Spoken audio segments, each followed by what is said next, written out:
ways, but I know you care. Bring it over to my plate. You don't know what you do.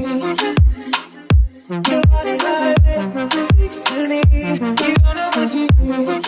Hey friends, back again, Real Estate War Stories. I have Gil here with me today, who's excited to share a story with you guys. Gil, if you can, introduce yourself, your title, how long you've been in real estate, where do you service? So I've been in real estate for 20 years. My name is Gilberto Flores. I'm with Real Broker in Massapequa. Awesome. And how long have you been in real estate? 20 years. 20 years. That's a long time. Why did you decide to start a career in real estate? I just kind of fell into it, I guess, like most people. I was thinking about going to college. Actually, I went to college for Nassau for 2 years, but I didn't know exactly what I wanted to pursue.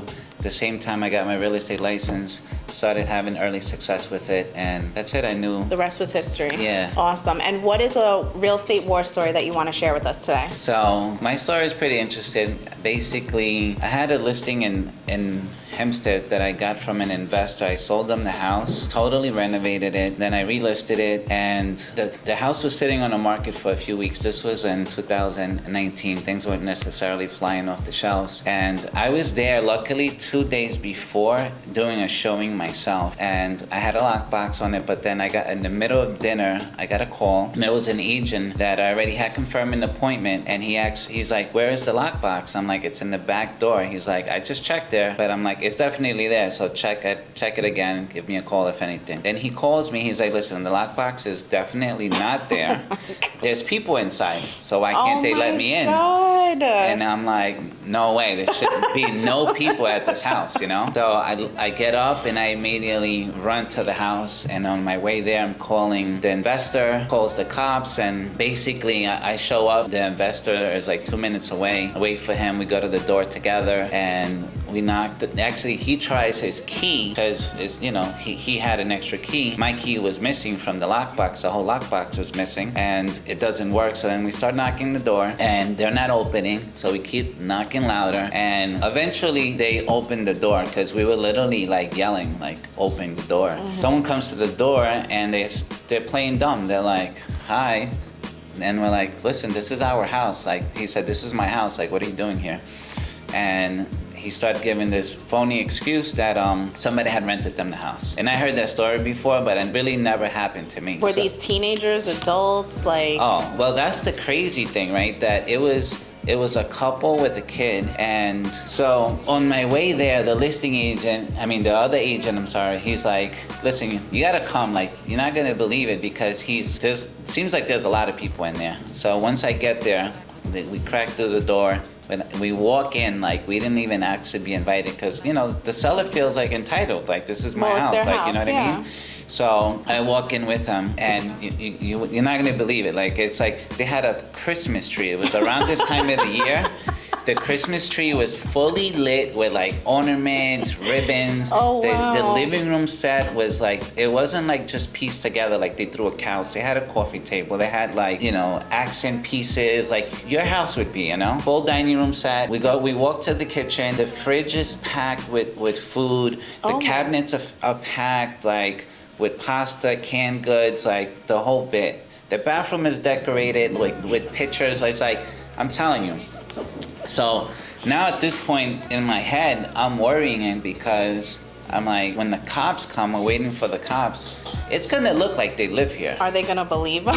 Like, it's gonna look tough because sometimes, like, I had seen squatters before, and you hear like stories like they just you think they're just gonna have like a garbage bag full of stuff, right? Mm-hmm. And it's just, now these people like definitely had a truck, moved in with everything that they owned, and I'm sure it's not the first house that they've done it to. So now I'm worried. So the cops get there, and we tell them like, "Listen, these people moved in," and the owner's like, "I don't know them. I didn't rent them the house, and it's my house." And he had actually an email from the closing that his attorney had sent them with proof of the deed and the closing statements. And he's like, "Listen, I bought this house. We fixed it recently to sell." And then I'm like, "Listen, I'm the agent. I'm here, and I could tell you that I never put this house up for rent. So it's never been for rent.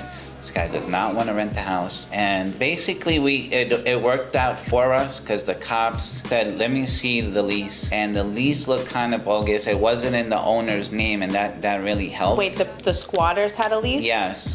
So they were really prepared. Yeah, like, you know, that I heard that's another thing that they do. They create a phony lease.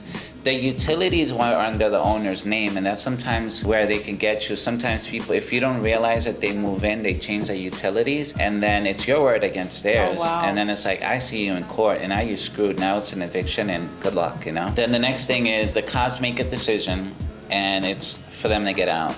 Then they're like, listen, I don't have any money to get out. We're like, well, how did you move in, you know? How did you have money to move in? And they're just like, listen, I'm gonna need time. And what that's leading into is like, I need time. Now you gotta go speak to a judge. Now the judge is not gonna say give them a day or two. The judges always say give them another 30 days to move, whatever, right? Then that could become 6 months. Right.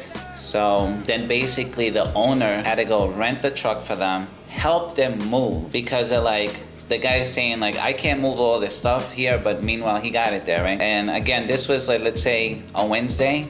I was there showing the house on a Monday. So it all happened so quickly.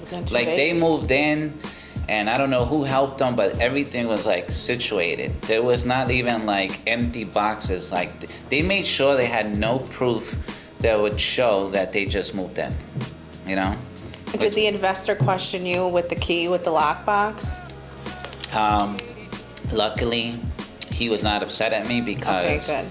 I showed the house on Monday. I was recently there, so thank God, like I was recently there, so I felt, at least I pieced myself that it wasn't because I had this listing and it was sitting there and I didn't check up on it. I always check up on my listings anyway, but that's one of the tips that I would add as an agent is check up on your vacant listings, Yes. take photos.